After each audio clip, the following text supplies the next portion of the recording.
Hi everyone. Today we are going to learn about the golden rules of accounts.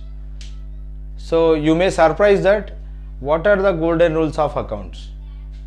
So people had learned about the classification of accounts and this person is saying about golden rules of account. So why I told you golden rules of account? Why? Because the interview will ask the same question. What question he will ask? He will ask the same question, that is, what are the golden rules of accounting? So most of the students, when they go for the interview, they will try, they could not answer this question. So that is why I am repeating.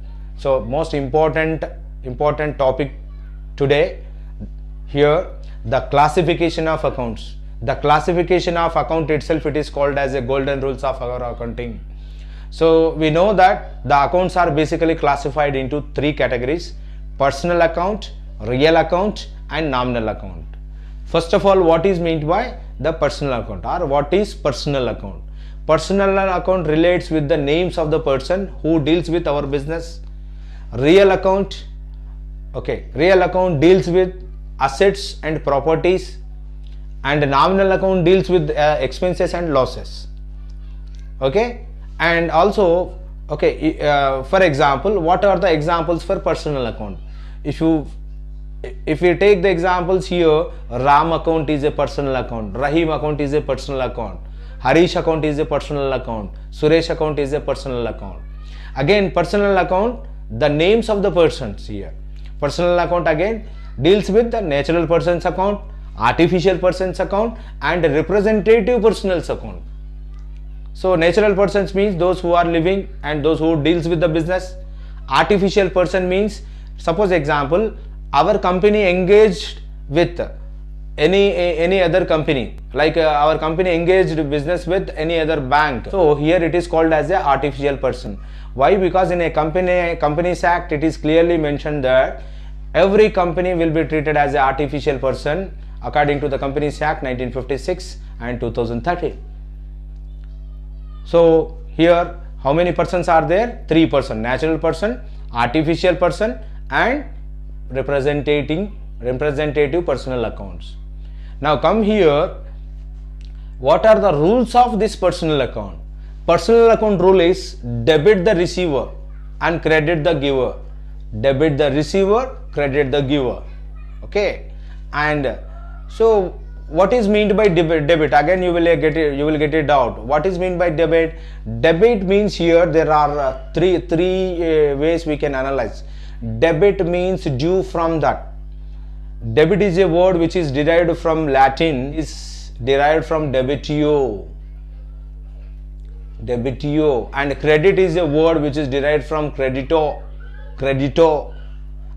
Credit means due to that. Debit means due from that. Credit means due to that. So here completely it is a picture of double entry system. Every transaction has twofold effect. One is receiving aspect, second one is giving aspect. So both, like Newton law, every debit has a same equivalent corresponding reaction. This is what double entry system. So double entry system, the receiving aspect known as a debit and the giving aspect known as credit, it works like Newton law. Every debit has a equivalent correspondent of credit account. That's what.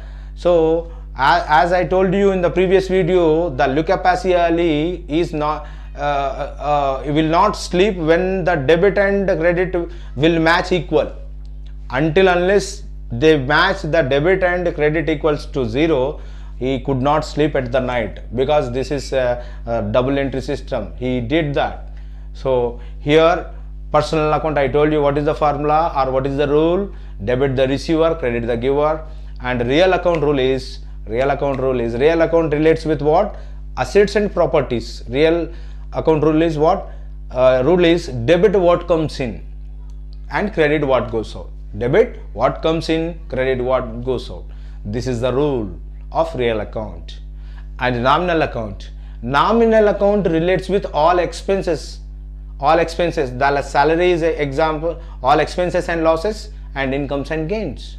Here what are the example for nominal account? The expenses are rent, salary, payment of wages, advertisement fee and anything which is expenditure nature. Next, incomes, sales, income received, interest received, commission received, anything which is received. And losses, if you take losses, depreciation and loss on sale of goods, loss due to fire accident, these are bad debts, these are all loss. And gain means here profit on sale of asset. Like this, these are the different examples for the nominal account. This is how about the golden rules of accounting. Remember, now those who are completed BCom or MBA or intermediate, don't forget to answer this question. What are the golden rules of accounting? Nowadays these are not called as a classification of account. These are golden rules of accounting. Based on these rules only, CA and ICAA and CS, all the professions build. Because without knowing the double entry system, we cannot work out, we cannot go for the final accounts, we cannot do the practical problems. At the same time, we cannot work out the company accounts also. So these are the basic pillar for accounting subject. Thank you for watching this video. Do subscribe, make others to subscribe for more videos. Thank you very much.